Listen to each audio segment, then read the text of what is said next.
زمین و آسمان میں ایک عظیم حادثہ ہو، اور جیسے اللہ نے ہمیں انفرادی موت کا علم نہیں دیا کہ ہم پر موت کب آئے گی، یہ کوئی نہیں جانتا، اور اس میں بھی اللہ کی رحمت ہے۔ اگر ہمیں پتا ہو کہ ہم نے کل مرنا ہے تو کل آنے سے پہلے آپ گویا کہ مر جائیں گے۔ یہ بھی اللہ کی رحمت ہے کہ اللہ نے ہم سے چھپا لیا ابھی کب مرنا ہے۔ آدمی کام کر رہا ہے موت آ گئی۔ اس لیے یہ ایسی چیزیں ہیں کہ جن کا علم اللہ نے کسی کو نہیں دیا ہے کہ آدمی نے کب مرنا ہے اور کہاں مرنا ہے۔ اسی طرح تاریخ میں آتا ہے کہ ابو المنصور ایک بادشاہ گزرے ہیں، انہوں نے خواب میں زیارت کی حضرت عزرائیل علیہ السلام جو ملک الموت ہے۔ جب زیارت کی تو ان سے یہ بھی پوچھا کہ اگر مہربانی کریں تو مجھے بتا دیں کہ میری موت کب ہوگی، میری زندگی کتنی باقی ہے۔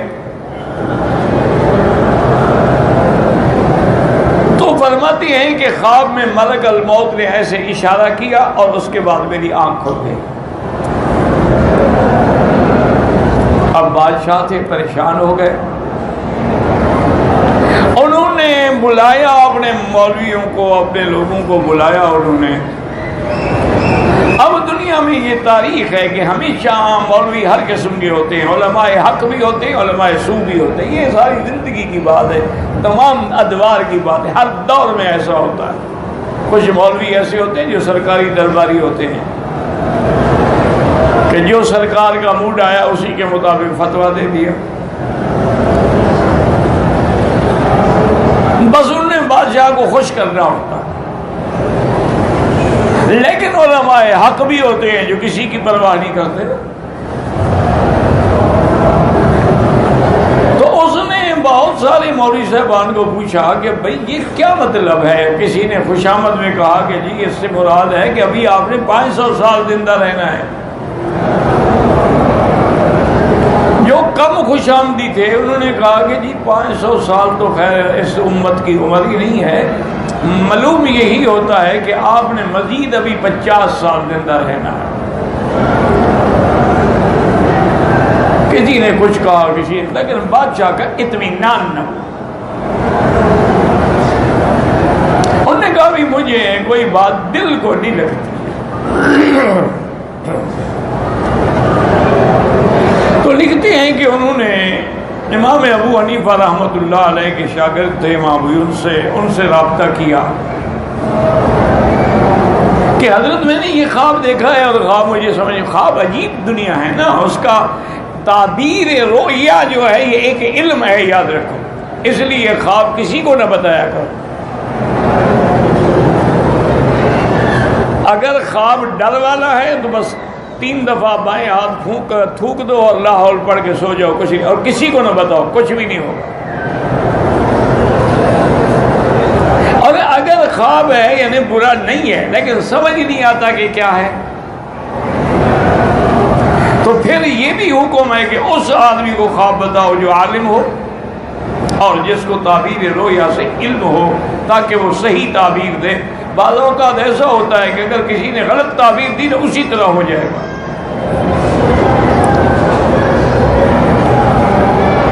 باقاعدہ یہ حدیث میں موجود ہے کہ الرؤیا علی رجل طائر، خواب ایسے ہوتا ہے کہ جیسے پرندے کے پاؤں پہ کوئی دانہ رکھا ہو، اڑے گا تو وہ گر جائے گا۔ تو اس لیے اگر کسی غلط آدمی کو بتائیں گے تو وہ غلط تعبیر دے گا، تو کبھی ہو سکتا ہے کہ ایسے ہو جائے۔ انبیاء علیہم الصلاۃ والتسلیم میں اللہ نے یہ علم جو ہے حضرت یوسف علیہ السلام کو دیا تھا،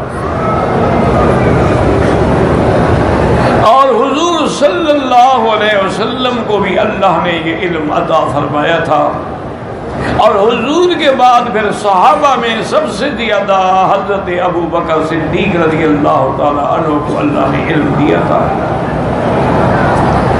اور اسی طرح پھر تابعین میں بڑے بڑے لوگ پیدا ہوئے ہیں، جیسے محمد ابن سیرین ہیں،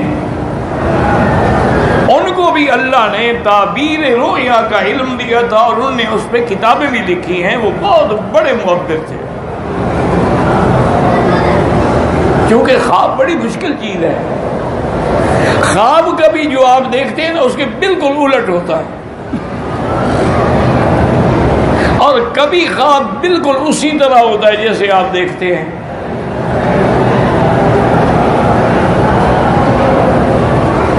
اور یہ بھی مسئلہ یاد رکھیں کہ ہر بندے کا خواب غلط ہو سکتا ہے. اللہ کے انبیاء اور رسولوں کا خواب کبھی غلط نہیں ہوتا، وہ وحی ہوتا. اگر پیغمبر خواب دیکھے تو خواب نہیں، وحی ہے.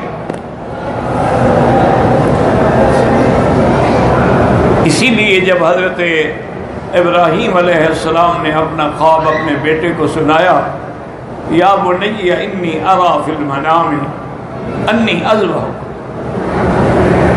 بیٹے مجھے خواب میں دکھلایا گیا ہے کہ میں تمہیں ذبح کر رہا ہوں. فانظر ماذا ترى، تم بھی غور کر کے جواب دو کہ اب تمہارا کیا منشا ہے. تو حضرت اسماعیل علیہ السلام بھی دیکھیں کیسے عجیب جواب دیا. کہا کہ قال یا ابت افعل ما تؤمر، ابا جان آپ وہی کریں جس کا آپ کو حکم دیا گیا ہے. اسماعیل علیہ السلام نے اشارہ کیا کہ تو خواب نبی کا خواب ہے، تو اللہ کا حکم ہے.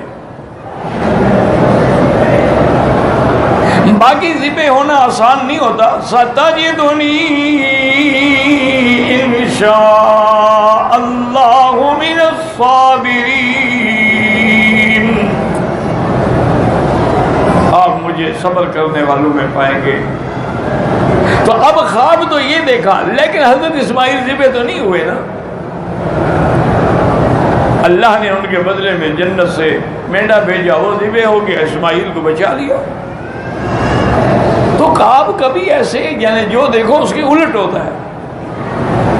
اور وہ قربانی اللہ کو ایسی پسند آئی اور ایسی قبول ہوئی کہ قیامت تک ہر مسلمان قربانی کر رہا. سنت ابیکم ابراہیم، تمہارے ابا ابراہیم کی سنت.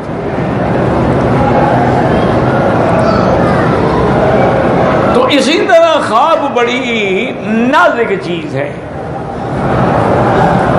اور یاد رکھیں کہ خواب جو ہیں اس کے بھی قسمیں ہوتی ہیں. بعض خواب جو ہیں وہ تو احلام ہوتے ہیں. کیا معنی؟ سارا دن جس کام میں لگے رہے وہی رات کو بھی اسی کے خیالات میں کھو گیا. اور ایک خواب جو ہیں وہ شیطانی ہوتے ہیں کہ شیطان مختلف انداز میں ڈراتا ہے. کیونکہ شیطان جو ہے نا یہ کئی قسم ہوتے ہیں. کبھی ہوا کی شکل میں ہوتے ہیں، کبھی سانپوں کی شکل میں ہوتے ہیں، کبھی انسانوں کی شکل میں ہوتے ہیں. اور ایک خواب ہوتے ہیں رحمانی جو اللہ کی طرف سے دل میں ڈالے جاتے ہیں. تو اس لیے محدثین نے اور علماء نے لکھا ہے کہ اگر آدمی باوضو سوئے، بستر بھی پاک ہو، خود بھی وضو کے ساتھ سوئے، اور صبح صادق کے وقت میں جو خواب دیکھے وہ تقریباً سچا ہوتا ہے، کیونکہ وہ رحمت کی گھڑی کا وقت ہے. اس وقت جو خواب دیکھے وہ تقریباً یعنی سچا ہو. محمد ابن سیرین رحمت اللہ علیہ کی خدمت میں ایک آدمی آیا. اس نے کہا حضرت میں نے خواب دیکھا ہے کہ میرے چارپائی کے نیچے ایک بہت بڑا لگن ہے اور اس میں آگ کے انگارے جو ہیں ایسے دہک رہے ہیں.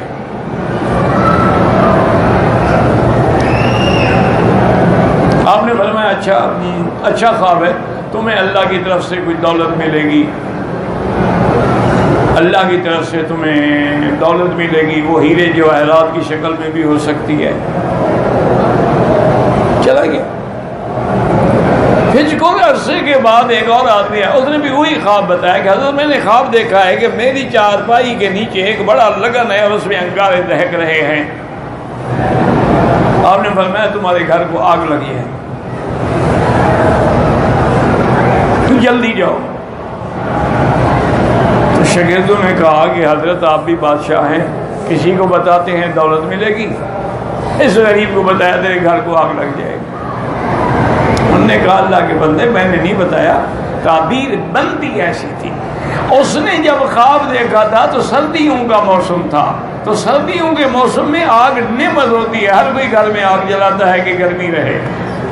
اس نے جو خواب دیکھا یہ گرمیوں کا موسم ہے، گرمیوں کا موسم میں تو آگ عذاب ہوتی ہے، میں نے کوئی غلط تعبیر تو نہیں دی۔ تو یہ ایک علم ہے، علم تعبیر الرؤیا۔ اور یہ بھی یاد رکھیں کہ اگر کسی کو یہ علم نہ ہو تو وہ کوئی خواب کچھ بتا دے کہ بھائی میں تعبیر نہیں جانتا، کسی اور عالم سے پوچھیں۔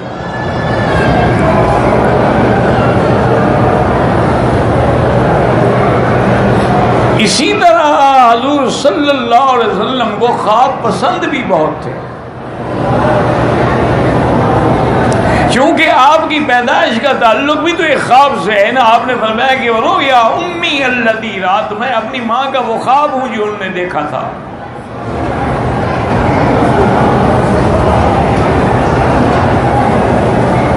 اور اسی طرح حضور فجر کی نماز کے بعد جب بیٹھتے تو صحابہ سے پوچھتے بھی ہر رات رویا اللہ کسی نے خواب دیکھا ہے؟ جس نے دیکھا وہ آگے آ جائیں۔ اور جو آدمی خواب میں جھوٹ بولے نا وہ اعظم الفریت اللہ، وہ اللہ پر سب سے بڑا جھوٹ ہوتا ہے کہ خواب نہیں دیکھا ہو گیا میں نے دیکھا ہے۔ جیسے آج کل آپ کے پیر اور مولوی اکثر خواب دیکھتے اور جھوٹے ہوتے ہیں، وہ بتا رہا ہو، ان کا خواب بتا رہا ہوتا ہے کہ جھوٹ ہے۔ اب جیسے خواب دیکھا جائے کہ حضور پاک کی زیارت ہوئی، حضور پاک آئے، بڑے ناراض تھے، میں نے ان کی منت کی، پاؤں پکڑے، راضی ہوئے، انہوں نے فرمایا اب میں تیرے ادارے میں آؤں گا لیکن میری ٹکٹ کا انتظام کرو۔ ایمان سے کہے معراج پر ٹکٹ کس نے لے کے دی تھی؟ جب 7 آسمانوں کی سیر ہوئی۔ ایسے خواب تو بس کیا ہے، وہ لوگوں کو بیوقوف بناتے ہیں، جاہل لوگ معتقد ہوتے ہوئے سبحان اللہ سبحان اللہ، جی حضور صرف ان کے گھر آئیں گے اور کہیں نہیں جائیں گے۔ اور حضور کی ٹکٹ کے لیے اس نے اللہ عالم لاکھوں چندہ کر لیا۔ حضور کے لیے ٹکٹ لینی ہے نا، پتہ ہے جہاز چارٹر کرنا پڑے گا، کیا ہوگا۔ انا للہ و انا الیہ راجعون۔ اللہ ہدایت دے، زندہ ہیں، اللہ ہدایت دے۔ اور اگر ایسے، چونکہ حدیث میں ہے کہ اعظم الفریہ، وہ آدمی سب سے بڑا جھوٹا ہے جو کہے کہ میں نے خواب دیکھا ہے اور دیکھا نہ ہو۔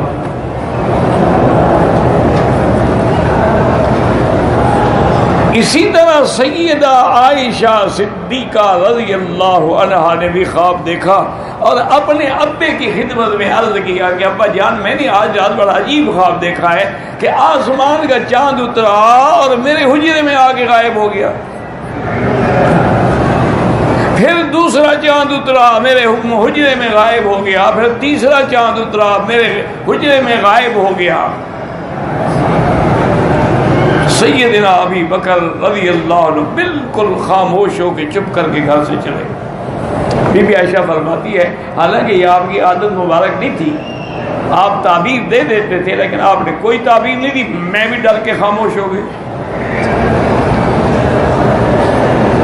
تو سیدہ فرماتی ہیں کہ جب دفن رسول اللہ صلی اللہ علیہ وسلم فی حجرتی، جب سب سے پہلے سرکار دو جہاں کی وفات ہوئی اور میرے حجرے میں حضور کی قبر مبارک بنی اور آپ دفن ہوئے، تو ابا روتے ہوئے آئے اور کہا کہ عائشہ ھذا اول قمر من اقمارک، آج پہلا چاند تیرے گھر میں آ گیا۔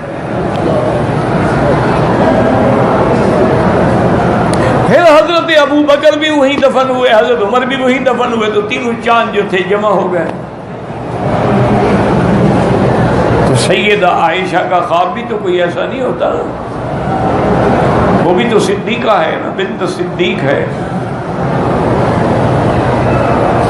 تو اب جناب بادشاہ نے بلایا کہ حضرت میں نے یہ خواب دیکھا ہے کہ میں نے اسرائیل علیہ السلام، انہوں نے کہا میں ملک الموت ہوں، میں نے کہا یار ملک الموت ہو تو تمہارے پاس ریکارڈ ہوگا نا، میری کتنی زندگی باقی ہے؟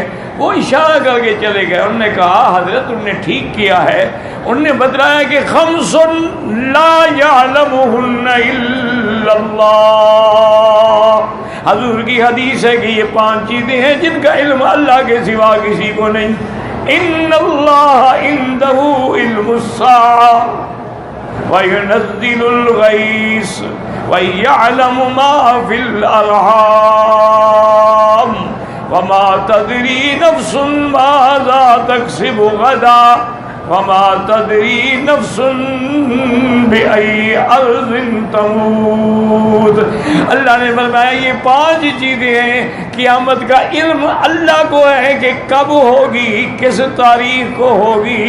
اور اسی طرح جو بارشیں اترتی ہیں ان کا علم بھی اللہ کو ہے. اور جو ارحام میں, جو رحم میں انسان ہے, جن ہے, حیوان ہے, ان کے ارحام میں جو کچھ ہے وہ بچہ ہے, بچی ہے, ذکر ہے, انثى ہے, وہ بھی اللہ کے سوا کوئی نہیں جانتا. وما تدری نفس ماذا تکسب غدا, اور کوئی نہیں جانتا کہ میں کل کیا کروں گا. وما تدری نفس بأي أرض تموت, اور کوئی نہیں جانتا کہ میری موت کس زمین پہ آئے گی. تو فرشتے نے تو اشارہ کیا ہے کہ بادشاہ سلامت یہ 5 چیزوں کا علم کسی کو ہے نہیں. جب علم نہیں ہے تو میں آپ کو کیسے بتاؤں. تو بہرحال یہ ہے کہ علم رویا جو ہے یہ بڑی عجیب سی بات ہے. اس کو اللہ تبارک و تعالیٰ کی طرف سے اگر رحمانی خواب ہو اور صحیح تعبیر مل جائے تو الحمدللہ اسی طرح ہو.